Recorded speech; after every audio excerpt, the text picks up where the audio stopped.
So this follow-up lecture is a continuation of the AC induction motor voltage for RPM calculation. So we had that in the previous video, but the equation which proves the relationship between voltage, RMS voltage, and the motor's RPM is actually a function of pi radians or per pole, whereas the frequency is per revolution or 2 pi radians. So we need to take like the average power factor for a light industrial induction motor, like a ceiling fan motor. So it's about 0.6. It's from 0.5 to 0.7. So we can calculate first the AC true power. That's just the RMS voltage times the RMS current times the power factor. So 576 watts of electrical power go into the motor, and then we find the inverse cosine of the power factor to calculate the phase angle. And because this is an induction motor, it is an inductive AC circuit, so the current will lag the voltage, so we know that, and it will lag the voltage. The current will lag the voltage by a phase angle of 53.13 degrees, or the voltage leads the current by a phase angle of 53.13 degrees. Okay, so we can take this information and then eventually narrow it down to the load torque. So of course, typical AC electric motor electromotive efficiency is 85%. So we'll have about 489.6 watts of mechanical power, no load, and then about 10% aerodynamic drag loss. So there's about 440.64 watts of load mechanical power, for which we'll convert to brake horsepower at 1620 RPM. So then we can calculate the foot-pounds torque, which will translate to the current. So upon doing so, we have a foot-pounds torque of 1.9 foot-pounds, or 2.6 Newton meters at 1620 RPM.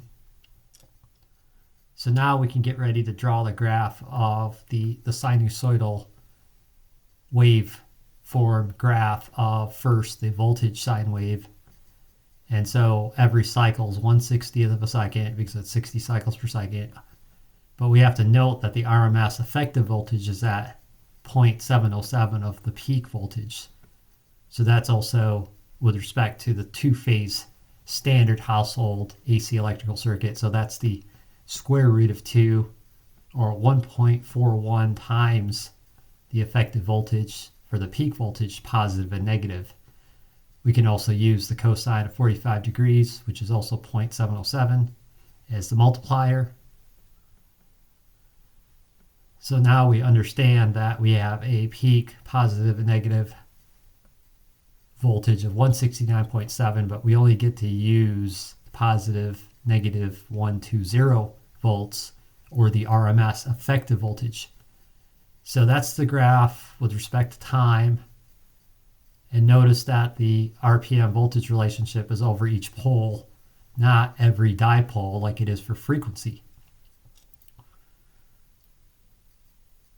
So RPM's per pole, and frequency is per dipole, or every north-south. So that would be, in the case of a 4-pole, that would be every 180 degrees. So we can't do that.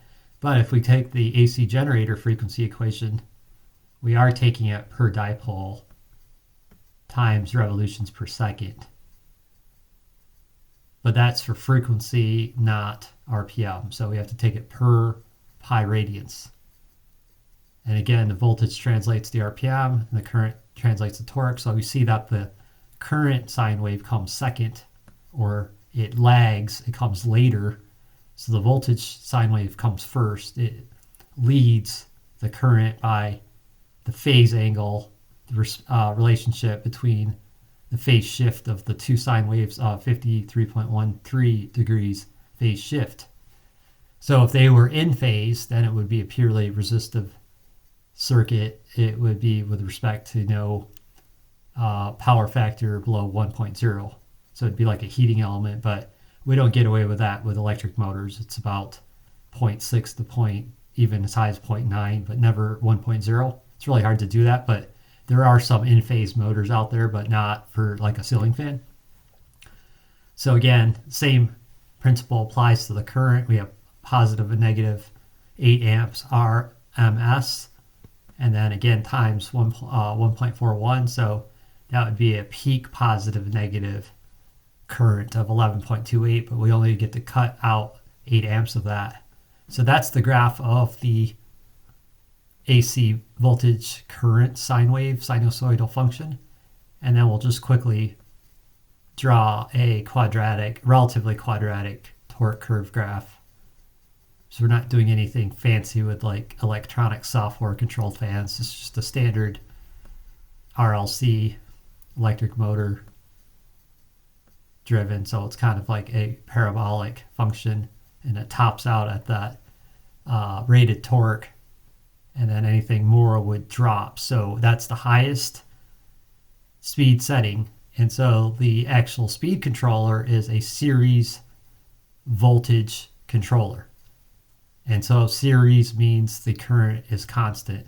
And when you lower the fan's RPM, you're lowering the voltage. But the series speed controller is sourcing from a parallel constant voltage AC power supply. So that is the follow-up. So then the RPM to voltage formulation to calculate RPM from voltage is then proven through the graph. So write one last note here before we end this lecture. RPM is per radian, or per the function of polarity per pole, not dipole. So when we cut it, we're going to actually have 4 poles, and then this splits into pi over 2, pi over 2, pi over 2, and then 2 pi. So I didn't put the split in there from the half point. But that would be pole 0, 1, 2, 3, 4. 0, 1, 2, 3, 4. So you could see that the peak would represent the half, 1/2 pi radians at 45 degrees. So instead of dividing the number of poles by 2, we actually divide the voltage times frequency into the number of poles.